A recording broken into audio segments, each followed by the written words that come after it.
Karena apa? Yang kosong di kampusnya Profesor A, padahal disertasinya B. Ini pembodohan dalam lingkungan perguruan tinggi kita. Dan regulasi-regulasi ini berjalan begitu ya. Apalagi kemudian dengan politik like and dislike gitu. Next, beban maksimum. Jadi saya tunjukkan beban maksimumnya di mana. Pertama, penerimaan dosen. Kami dosen itu masuk ke perguruan tinggi itu berdarah-darah. Jadi ada yang hutang, boleh dicek berapa yang berhutang untuk tes-tes dan sebagainya. Dan kemudian di proses itu ternyata kami dapat gaji 80%. Jadi kalau 80% itu mungkin sekitar 1 koma lah atau 2 lah paling banyak. Kemudian kenaikan pangkat. Kenaikan pangkat ini kami juga tidak dapat dana dari sini. Tapi syaratnya naudzubillah banyaknya. Kenaikannya mungkin 200.000, 300.000.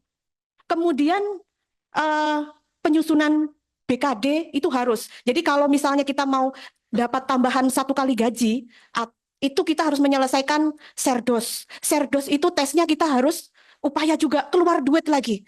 Kemudian kalau misalnya kita mengembangkan keilmuan atau kompetensi, itu kita juga harus mengeluarkan dana lagi.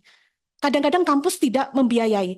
Di salah satu kampus di Jawa Tengah, ini termasuk keluhan-keluhan yang masuk ke kami juga, itu ada yang meminta CPNS untuk tugas belajar. Kalau CPNS tugas belajar itu berbagai karyanya tidak akan diakui. Jadi tugas belajar di lingkungan internal kampus, tapi tidak dibiayai oleh kampus. Ini kan zolim. Tapi ini terjadi di lingkungan perguruan tinggi kita. Belum lagi BPI. BPI itu teman-teman yang ada di luar sana, teman-teman diaspora, itu kerja, hutang, tidak karu-karuan untuk biaya mereka. Mereka belajar itu nanti mereka kembali ke kampus, ke Indonesia, mengembangkan Indonesia. Tapi kenapa kemudian tugas belajar itu mereka di-scrap semuanya? Mereka cuma dapat gaji. Gaji itu berapa? 2 juta. 2 juta buat nyicil rumah 1,5 juta, 500 SPP anak. Terus makannya dari mana? Ini yang jadi permasalahan. Ada situasi-situasi. Like and dislike. Ada salah satu dosen, saya harus sapa, namanya Bu Nur dari UGM.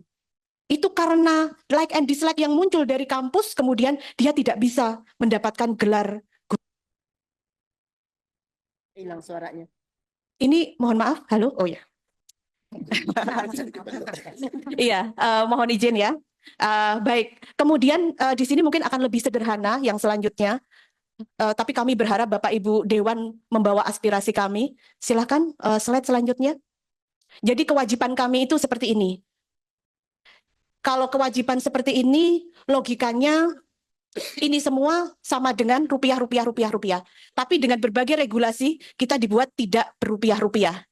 Jadi take home pay kita, ini kami sudah dari riset 1.200 dosen, itu di bawah 3 juta. Jadi setara upah tambang. Untuk jenjang S2, dosen minimal S2. Kemudian dosen PTS lebih tragis lagi. Terus kalau dosen PTS ini lebih tragis lagi karena mereka di bawah 2 juta. Lebih rendah daripada tukang bangunan. Padahal mereka juga S2 gitu ya. Dan kalau mereka tidak, ini di PTS kami mendapat keluhan teman-teman luar biasa. Jadi SPK itu sehari mungkin ada 75 orang bercurhat di WhatsApp kami. 75 sampai 100 orang. Ini luar biasa karena memang situasi-situasi yang mereka alami itu nyata di sekitaran mereka.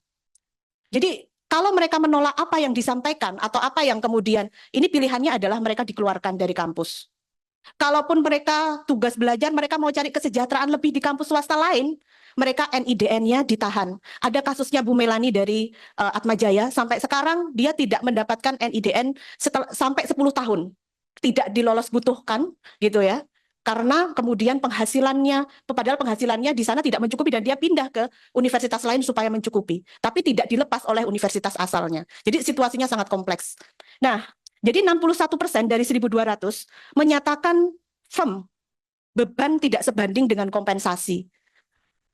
Kemudian inilah yang menyebabkan 76% itu bahkan setelah 10 tahun, mereka kerja sampingan. Jadi dosen-dosen di Indonesia kayanya karena kerja sampingan, bukan karena profesi sebagai dosen. Kemudian yang terlihat adalah bebannya, dampaknya Bapak Ibu bisa lihat di slide selanjutnya. Jadi 72% dosen mengalami